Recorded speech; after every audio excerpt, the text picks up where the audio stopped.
The following podcast may contain adult language and an abundance of salt, so get ready, nerds, because we're talking boss level.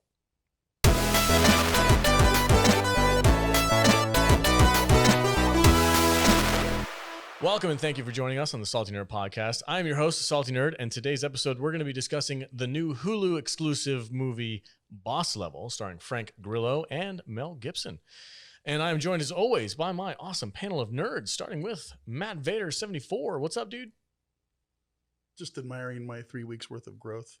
Got a good beard going on, buddy. Dude, Mine too. it's starting to come back. Mine's starting to come in pretty good too. Yeah, if you could grow a proper beard, it would be better. I know, it's a little thin up here. Anyway, I'm also joined by Jude, ambassador of estrogen, who's growing a fantastic beard right there. Look at that. She can braid hers. It's just 1 week. She's got It's pretty good. She's Full got us of beat. testosterone. Pretty good. Need to braid that shit. And last but not least, editor and producer of the show, Matthew Kadish. Welcome. My fiance reminds me of Thormund Giantsbane, with her big red beard, and the way she lustfully looks at masculine women.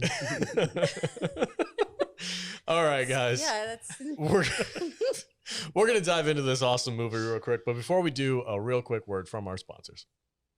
Welcome back. Hey, real quick, if you'd like to support the podcast, go to saltynerdclub.com, become a Patreon member. There you can get access to all kinds of cool stuff. We do bloopers, exclusive podcasts, behind-the-scenes photos, access to the hosts themselves. You can chat with us and let us know what you want us to watch, and we will take it under consideration more if you give us money. we love money. We love money. I'd like to have some money someday. Any bit of cheddar that you can spare really helps us out, grow the podcast. You know how you have a job and you go to work and then you get a paycheck? Well, we do that, only we don't get paid. So if you could send us some money, that'd be great. we sound like grifters now. We are terrible at this. Yeah, you guys are coming off a little thirsty.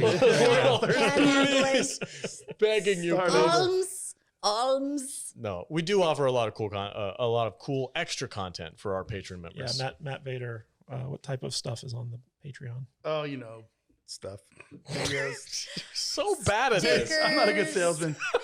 We're procuring some care packages for Patreons. They have not been put together yet, but we're working on stuff. It's gonna have stickers and photos and As the guy who magnets, who knows what else. As the guy who edits the blooper reels, I think those are worth the price of admission. Yes, we post a lot of photos and bloopers and outtakes, and we have exclusive shows that we do just for Patreons or patrons. I guess I hate it when I say. Yeah, I don't know how to say it either, but I got you.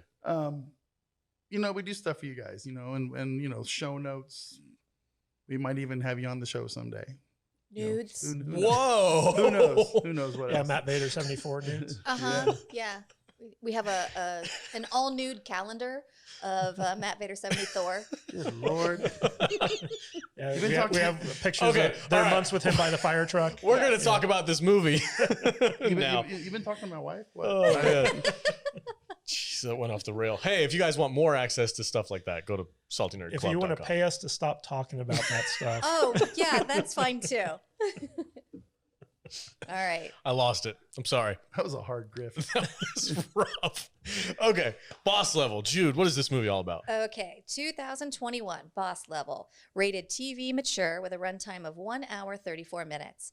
So I did that thing where I was enjoying a movie too much that I forgot to write these synopses for That's it. okay. That's all right. However, I do have the IMDb, which does not do the movie justice. Okay. All it says is a retired special forces officer is trapped in a never-ending time loop on the day of his death. So this guy, Roy, played by Frank Grillo, his baby mama is like a mad scientist, and she has been hired by Mel Gibson to do the Osiris Project. project. It's the yeah.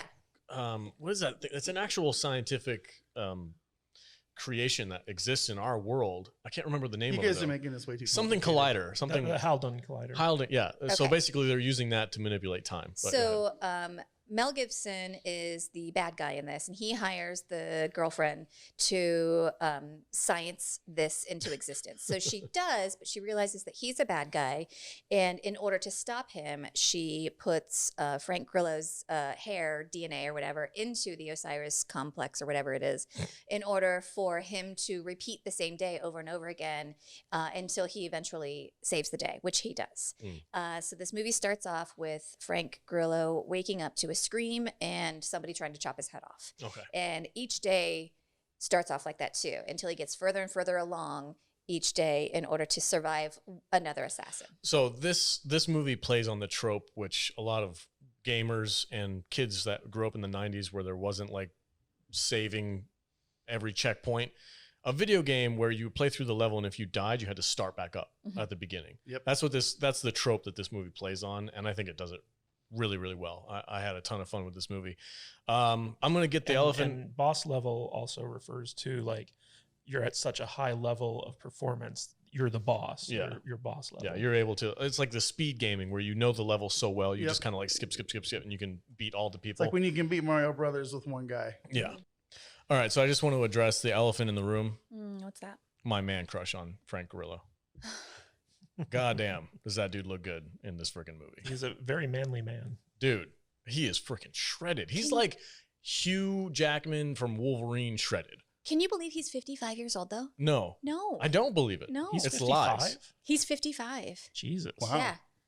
He is freaking ripped. It's very vascular. He looks better than most superheroes do in their own like standalone movies. I know. Like the world is ready for Frank Grillo leading man. And I actually wanted to bring that up too, is like a lot of the times Frank Grillo is a stuntman. Like that's his profession. That's how he got into Hollywood in the first place. And he's been dabbling here and there in some movies where he's actually like doing an actual role and acting and doing a part. He was great in jiu-jitsu.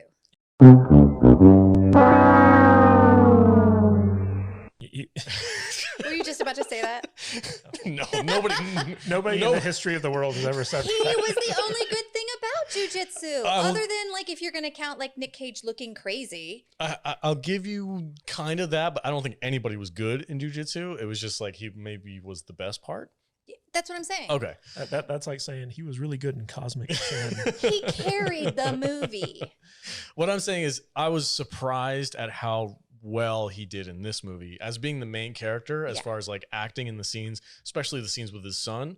Like he was really, really good, really convincing. I bought him in this. Oh, I for thought he sure. did a good job. Well, you know, so like he was Crossbones in the Avengers movies, and he was also the lead in one of the Purge movies. Oh, okay. Was he top billed though? I don't think he was. Well, in the one movie he was, because he was the main character. Okay. But he was, that was kind of like his breakout film as a leading man. And this was a movie that Joe Carnahan directed, and he wanted Frank Grillo from the beginning to be the lead. And the studios were all like, he's not a leading guy. And Carnahan was like, I don't care, I want him. Yeah, disagree. Yeah. He was fantastic in this. If there was anything that he was ever going to showcase as like, here's my resume for being a leading man, this is going to be top bill. Yeah. Oh, yeah. He was charismatic. He was badass. He was believable in the love stuff. He was believable as a parent. He was believable at this like force to be reckoned with. And like the journey he went on as far as like being in this time loop for so long and like the different skills that he acquired during it. Totally believable. I loved it. Yeah. I watched it twice. You watched it twice? I did. I watched it twice. I watched it again yesterday. That's awesome. Mostly because I was like, oh shit, I forgot to write a synopsis for it. Let me watch it real quick. And then once you got again. caught And up. I forgot. Did you know that the kid who plays his son in this is his real life kid? No. Oh, really? Yeah. Okay, that probably helped a lot. Oh, for sure. With What's his the name? Like acting. Rio Grillo or something? I have it here. Let's see. I hope he knows his dad is a badass. Oh, I'm sure he does. This is Like Frank Grillo can do anything. yeah, he was really, really good. Surprisingly good in this movie as far as the acting goes. The Yeah. stunt stuff, I mean, that's his bread and butter. He Right. is a stunt man, Yeah. and he just nailed everything that was in this movie. Yeah, it was Rio Grillo. Knew it. Okay. Nailed it. Okay, so go ahead, Vader. What's up? This is one of those movies where we decided we're going to watch something and I don't know anything about it. Mhm. And I'm like going, oh man, this is just some other nonsense filler fluff streamer movie that's going to probably suck. And dude, this is like one of the best movies I've seen this year. Yeah. I mean, that's not saying a lot for this last year, but this was extremely entertaining. We watched this for a trailer reaction, didn't Yeah, we? Yes. we did a trailer reaction. And then Yeah. when and I think all of us were like, I want to watch Yeah. this. Oh, yeah. well, now. especially when Mel Gibson popped up. Yeah. in the trailer when Mel Gibson showed up as the bad guy, we all lost it, and Yeah. that's what sold us on the movie. Yeah. But he's not even really in this he's movie that barely much. in this thing. Yeah. He's- 5 minutes. How tops. long do you think he was on scene on the set for? One day. One day, yeah. One day. He did all of his scenes and he booked it. But he was great in it. No, he was Oh, great. yeah. Yeah. Yeah. Yeah. Nobody phoned anything in this. Everybody was yeah. committed and believable, and Frank Grillo was amazing in it. Yeah. Like Naomi Watts is I don't know, she's got to be pushing 52, and Still looks she looks amazing. She's gorgeous. Yeah. I mean, the last thing I saw her in was King Kong. Go ahead, baby. I found myself laughing out loud many, many times. Yeah. In this movie. Yeah. Even, movies like this where they play the same scene over and over, because there's been other movies with that trope in it. You get a little bored with it. I never got bored with this movie once. Yeah. Because they played it different, like almost every single time. And when they went back to the same kind of scene, There was different context to it. it was a different context to it. Yeah, Yeah. exactly. Yeah. And you just never get bored with it. And it's funny. And all the different kills were hilarious. Even when he just Even his. even when he gets his head chopped off, you're like going, oh shit. And then 2 seconds later he's right back. Yeah. And it's just like, My favorite one is when he got shot in the dick. I was Oh, just God. going to say, when he's like narrating about like, you may not know this, but getting killed with a sword really hurts. Other than the time I got shot in the dick, really hurts. That's so great. I mean, that he remembers the pain yeah. Yeah. from each kill Yeah. as he goes through this thing every day. It's What was just the like, chick's oh, name? The samurai chick? Oh, Guai Mei or Guan- something? Yeah, I am Guai Mei. No, it was Guan Yin. Guan Yin, and Guan Yin has done this. yeah. It was so funny. She's great. I am Guan Yin, and Guan Yin has done this. I am Guan Yin, and Guan Yin has done this. And And there's always like wind blowing in her hair Yeah, as she yeah. says it. There was a great moment in this movie where I really felt like it kind of like ribbed at like PC society and stuff like that when Mel Gibson was talking to Guan Yin and he's like, is this a katana? And she's like, no, katanas are Japanese. This is a Chinese sword. And he's like, it doesn't have to be about race. It's just a freaking sword. Yeah.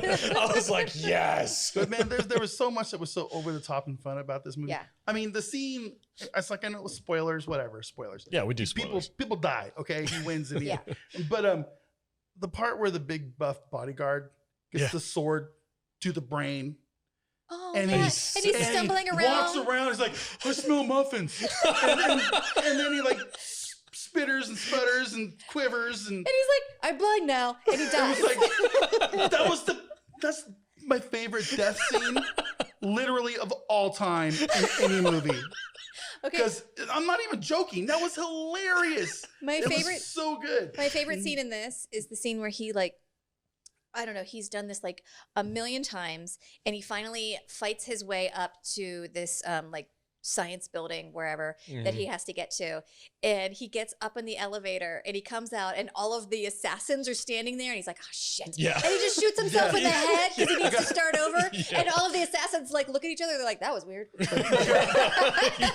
Gotta rethink this. Plop. Like they watched this guy like ram his car through a door and like kill everyone on the way up, and he finally gets to the top of like where he's like trying to fight his way through and not thinking that there's going to be all these like other hitmen that he has to fight through. He's like, oh shit, okay, I got to remember about that next time, and he just kills himself to get back there. Yeah, his It's so frustration, good. when the door opens and he sees everybody, he's like, oh god So damn it. It's so perfect. when we first saw the trailer of this, I thought it was going to be kind of some kind of video game movie where he's like a self-aware video game character, and the movie was like just about him inside the game Oh, okay. kind of I see. thing. Yeah.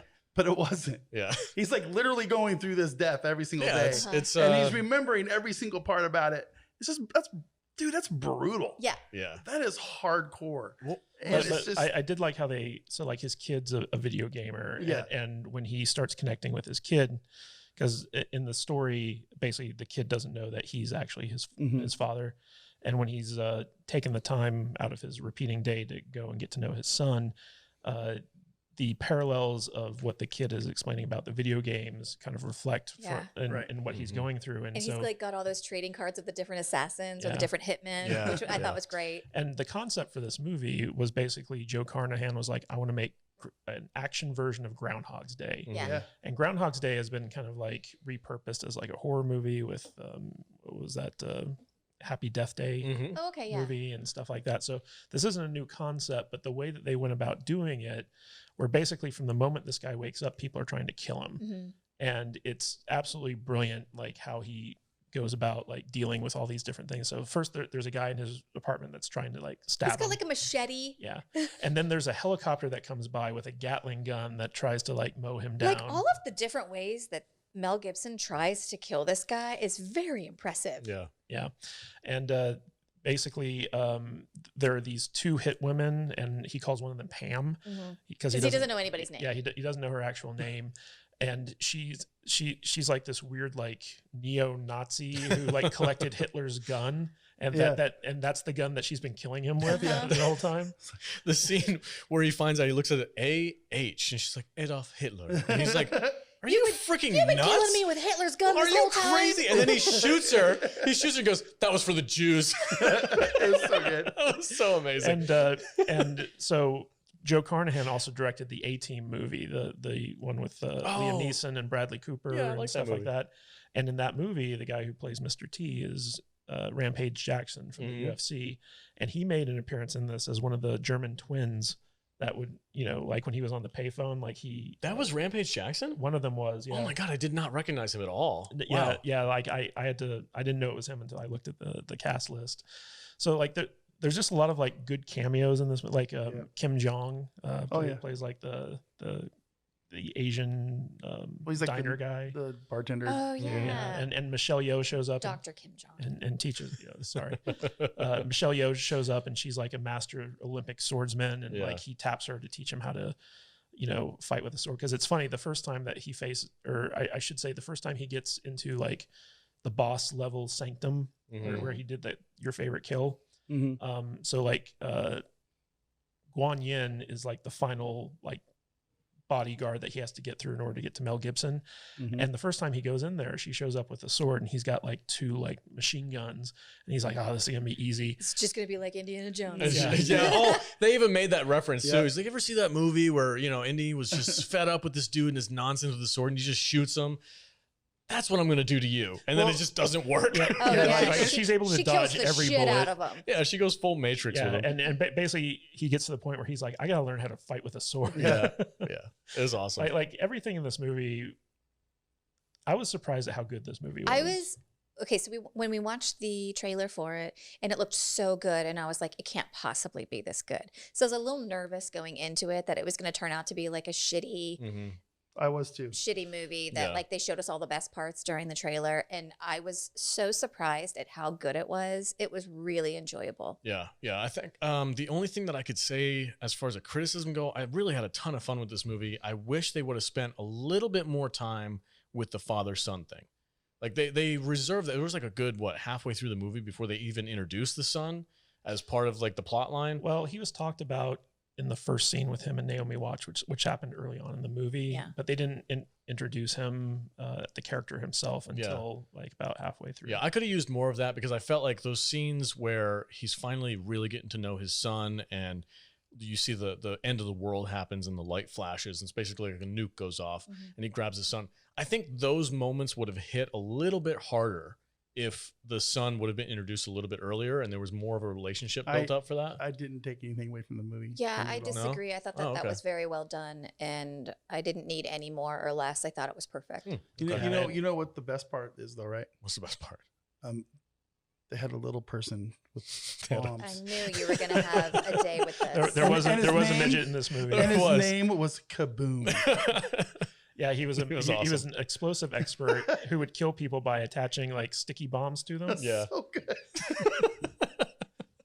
Yeah, if this movie had boobs, it would have hit your trifecta. Oh God, no! It'd be a 5-star movie. But this was an interesting film in terms of like its background, because originally 20th Century Fox, I think, was going to make it. And then it fell through, and I think Carnahan got some type of independent financing to do it. And the distribution rights were bought up by a company called Entertainment Studios Motion Pictures Group. And for whatever reason, they kind of like, their funding fell through and they refused, they weren't going to release the movie. And then Carnahan's representatives at CAA negotiated a deal with Hulu to get them to pick it up. Otherwise, this movie would have never come out. So it found its home on streaming. I don't know how they would have any issues wanting to get this released. This is a great movie. This movie deserves a theatrical release. If this movie had opened up in the theaters and there wasn't like a pandemic, this would have been a sleeper hit, I think. Oh, yeah.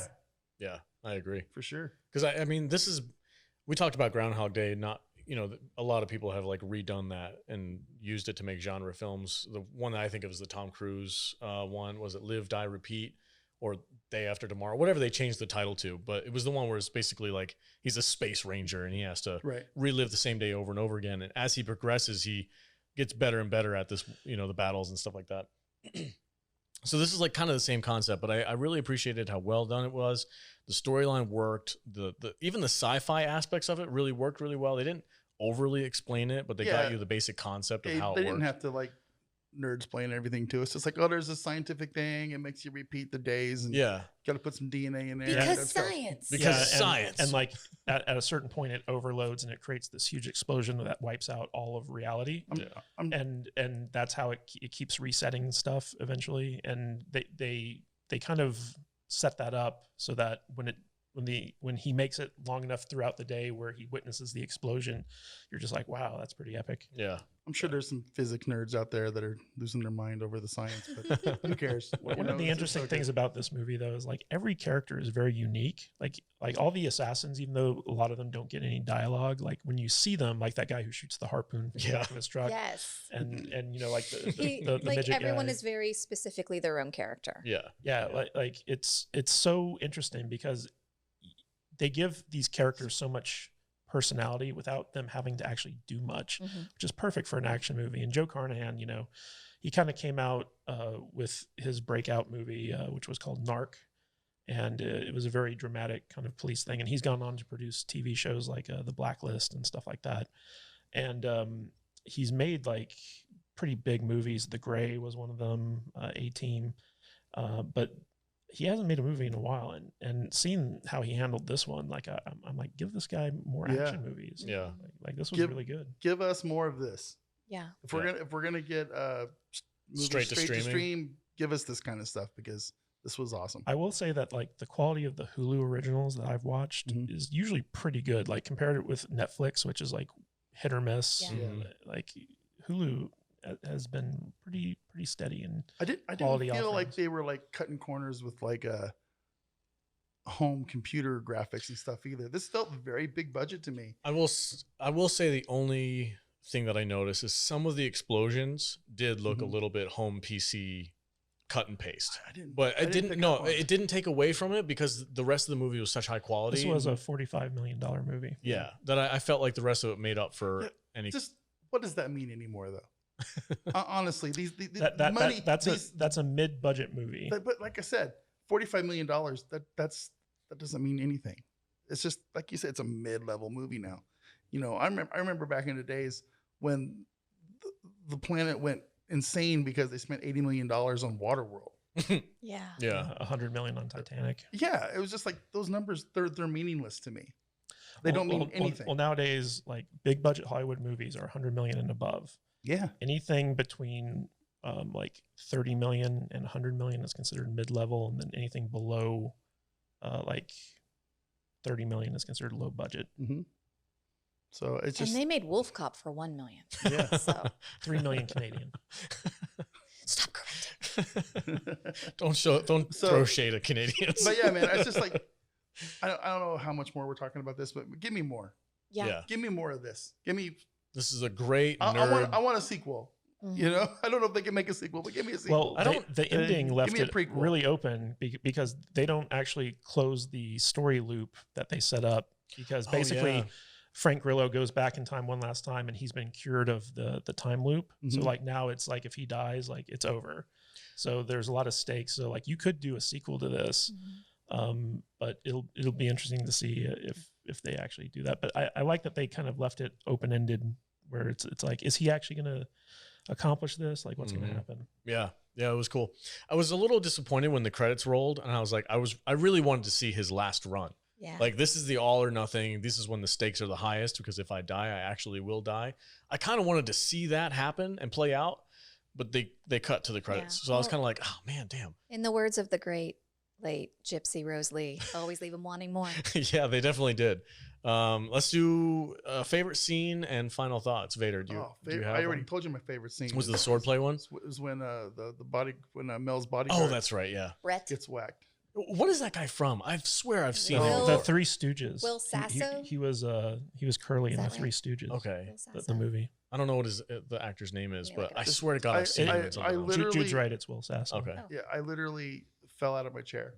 I hadn't laughed that hard watching something at home in a very long time. He's sitting there trying to grab his. Oh, it freaking- was so good. It's like, and when he said, "I smell muffins," I lost my shit. It was just like, what? It was like, because you've heard that before. It's like, Yeah. people's like, you smell toast or something. When Yeah. you're That's having- if you're having a stroke. Yeah, yeah. It's like, And Mel Gibson was a total boss in this. oh, movie. he Oh, was. yeah. He was like Yeah. the total Bond villain. It was great. Oh yeah, he was Yeah. such a Bond villain. You're right. Yeah, it was awesome. Do you mind if I smoke my cigar? And he's just a big old cloud of freaking And cigar. he's puffing it right Yeah, at her. right at- He's that's like, a- "Does this bother you?"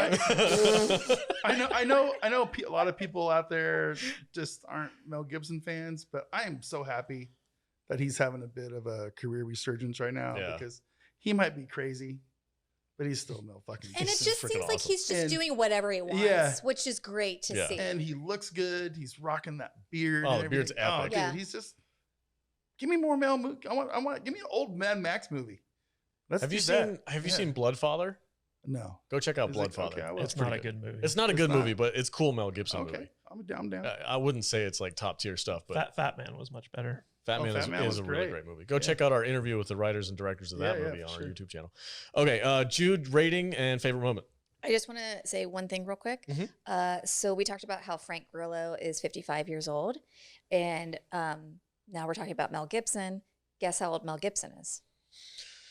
I'm just going to tell you. 68. Oh, he's in his He's 70s. 65 years old. 65. There's only a 10-year Wow. difference between Frank Grillo and Mel Gibson. And though Mel Gibson looks great in this, Yeah. like Frank Grillo, holy shit. Dude, he's taking care of himself. Yeah. What is that? Keto?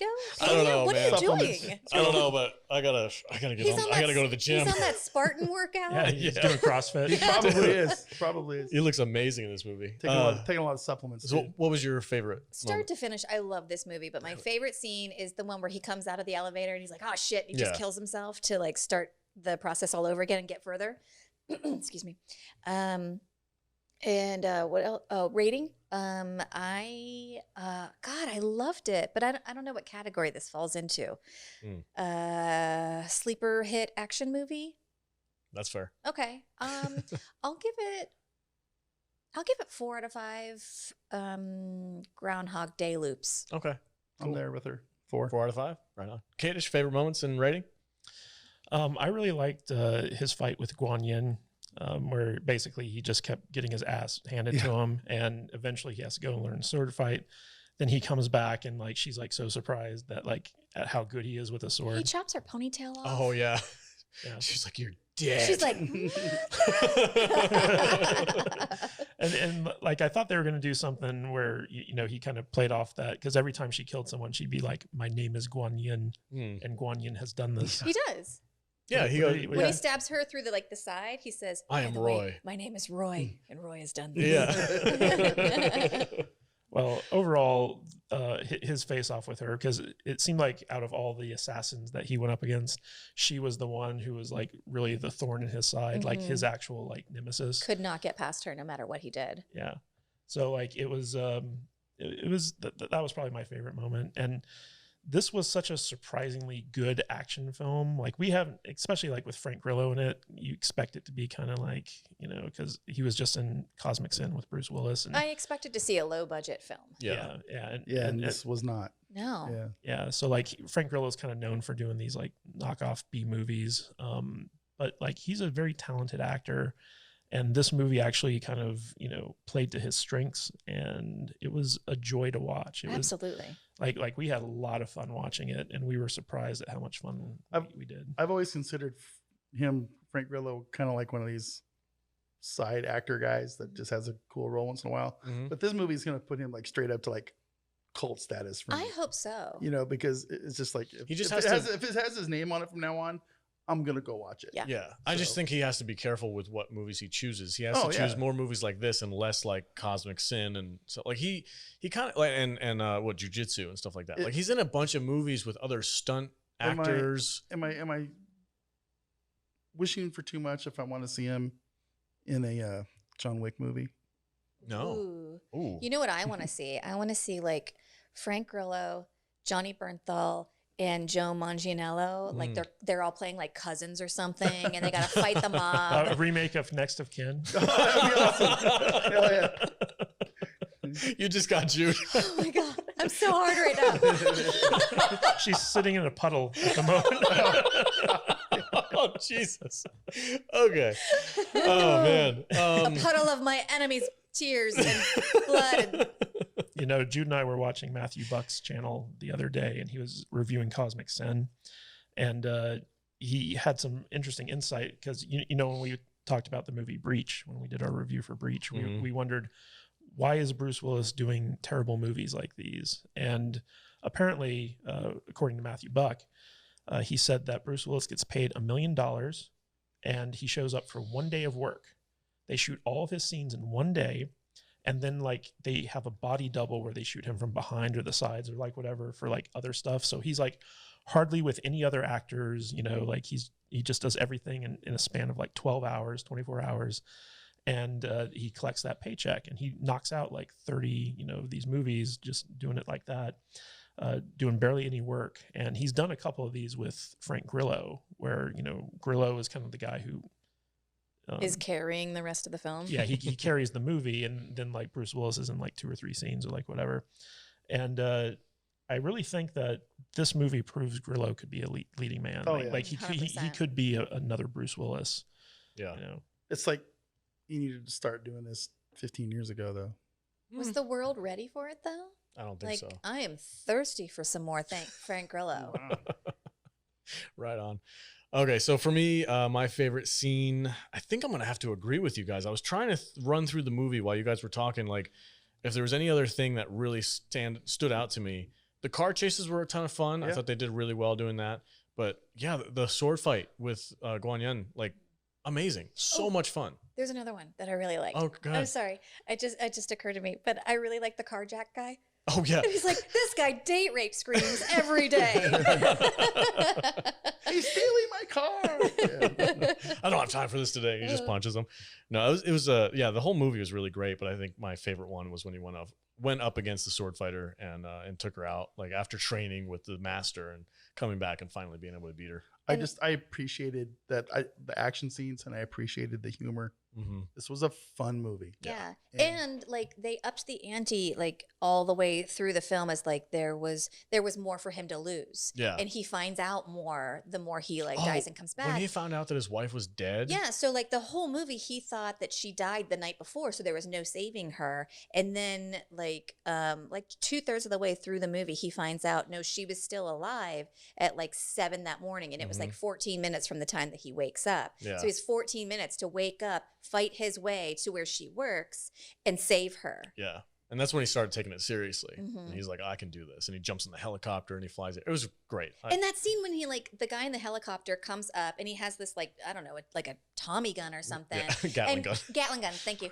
And he's like standing there and Frank Grillo just jumps off of his balcony. Oh, yeah. And the guy with the gun is like, this idiot just jumped. Well, here he jumped on the bottom of the helicopter, swung his way to the other side, comes up behind the guy and murders. It was awesome. It was so good. So well done. Tons of fun. And then when he takes that Gatling gun down into the lobby area and he just blows all the assassins away, amazing. That's comedy, because a good comedian always brings the it guy back. the guy who tries to kill him at the beginning in the credits, he's listed as Mr. Good Morning. I love that. Nice.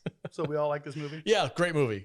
I'm going to give it a 4 out of 5 as well. 2 thumbs up. It would be a 5 out of 5 if I would have gotten to see the last fight when the stakes were the highest. I really wanted to see that. I feel like if they had given that to you, you would have had something else to complain about. I didn't complain about anything. Ouch, Jude. Jeez. 4 out of 5. Great movie. Go watch it. It's on Hulu. Okay, yeah. That's it. Final thoughts? Everybody have anything else they want to say? Yep, it's a free movie included with Hulu. It's really good. Check it out. Yep. Watch it. Definitely. All right, guys, let's get out of here real quick before we do. Vader, where can they find you on the socials? You can find me at Matt Vader74 on the Twitter, the Instagram, and the YouTube. And you can also see me and Kadish and whoever else decides to join us. One of you two every Saturday morning. That was at directed at 10:30 me. on the YouTube on saltynerdvideo.com. Right on. Jude, where can they find you at? You can find me at IamJujuju on Instagram, Twitter, and TikTok. And that's it. Right on. Kadish. You can find me at Matthew Kadish, Kadish on Twitter, and kadishbooks.com if you want to check out my books on Amazon. Right on. And I am the host of the Salty Nerd Podcast. You can catch me on Twitter at salty_nerd. And as always, stay salty, my friends.